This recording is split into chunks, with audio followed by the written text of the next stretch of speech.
পক্ষ থেকে জামিনতলার পক্ষ থেকে লাল গোলাপ শুভেচ্ছা। লাল গোলাপ শুভেচ্ছা। সম্মানিত মুরাব্বি, যুবক ভাইরা, আসলে সময়ের কারণে আপনাদের সাথে আমাদের অনেক দূরত্ব বেড়ে গেছে। যাই হোক, সময় আসলে দূরত্ব বুঝে যাবে। তো আমি যে কথা বলতে চাই, আজকের এই আলোচনা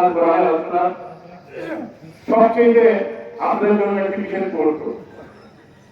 কারণ সারা বাংলাদেশের বিশেষ দক্ষিণ অঞ্চলে যিনি কোরআনের তাফসীর দিয়ে বিগত ৩০টি বছর এই অঞ্চলের মানুষ পাশে দাঁড়ায় গিয়েছেন। তো আজকে আমরা তার মাটিতে তার পক্ষ থেকে 18 বছরের আবার তাফসীর করব। এজন্য যারা আয়োজন করেছেন এবং যারা আসছে সবাইকে এই আয়োজন কমিটির পক্ষ থেকে অভিনন্দন জানাচ্ছি। আর সবচেয়ে বেশি ভালো লাগে আসলে ঘরের মানুষ ভালো কথা বলতে পারে, কোরআনের কথা বলতে পারে। এজন্য এই সৃষ্টি যাদের মাধ্যমে আসছে, আমার বাবার জন্য দোয়া করবেন, আমার দাদার জন্য দোয়া করবেন। আর সর্বোপরি এই আয়োজন যারা করেছেন সেই যুবকরা, আমরা জুলাই আগস্টে বীর বিপ্লব আমরা দেখেছি, কিন্তু আজকে এই যুবকরা যারা আয়োজন করেছেন এখানে উপলব্ধি রয়েছেন, সবার জন্য দোয়া।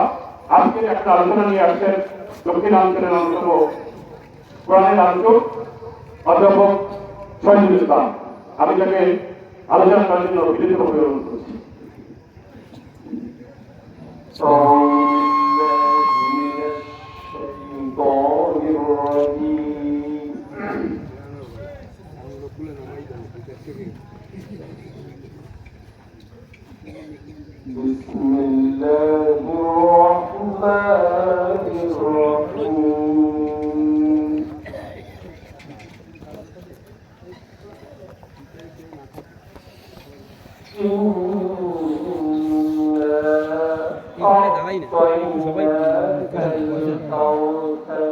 এই জায়গাটা ক্লিয়ার রাখার জন্য একটু ভিতরে সবাই বসে গেছে।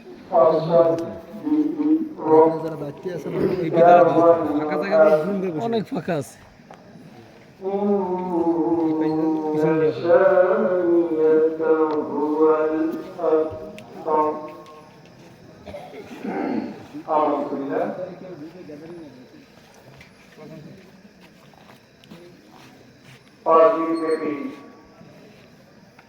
তাফসীরুল কোরআন মাহফিলে বাড়ির কাছে না আপনার একেবারে জামিনতলা তাফসীর কমিটির উদ্যোগে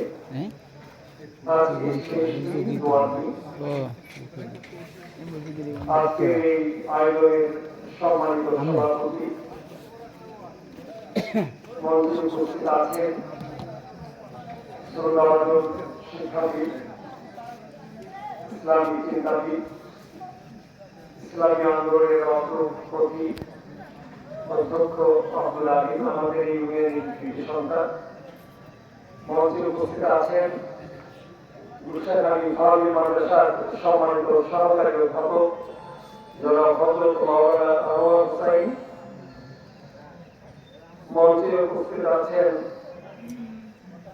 আমাদের ইমিডিয়েট তেঁতুলবাড়ি স্কুলে যখন পড়তাম আমাদের হুমায়ুন ভাই। উপস্থিত আছেন ওলামায়ে কেরাম, সামনে পুরুষ আছেন সমাজের বিশিষ্ট নাগরিক বৃন্দ। সম্মানিত যুবক ভাই, আমি সম্মান জানাচ্ছি যুবক ভাইদের, যারা সাংবাদিক বন্ধু